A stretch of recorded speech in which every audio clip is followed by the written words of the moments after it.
दिवाळी झाली, फराळ संपला, परत अनारस खायची इच्छा झाली म्हणून रेडीमेड पिठाचे अनारसे तयार करायला घेतले.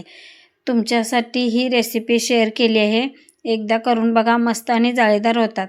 येथे मी अर्धा किलो अनारस पीठ घेतलं आहे आणि आता ते चांगलं कुस्करून घेणार आहे. येथे मी हे पीठ मळण्यासाठी थोडंसं दूध घेतलं आहे. दूध फक्त आपल्याला 3-4 चमचे येथे घ्यायचं आहे आणि हे पीठ मी 2 तासासाठी मुरत ठेवलं होतं. आता आपलं पीठ चांगलं मुरलं आहे. आता एका प्लॅस्टिकच्या कागदाला तूप लावून त्याच्यावरती खसखस पसरवून हे अनारस थापून घ्यायचे आहेत.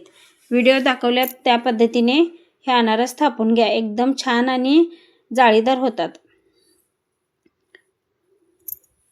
आता कढईमध्ये तेल गरम करत ठेवलं होतं. तुम्ही तुपावरती हे अनारसे तळून घेऊ शकता आणि व्हिडिओ दाखवले त्या पद्धतीने अनारस अजिबात पलटी न करता त्याच्यावरती तेल सोडत आपल्याला हे अनारस तळून घ्यायचे आहेत.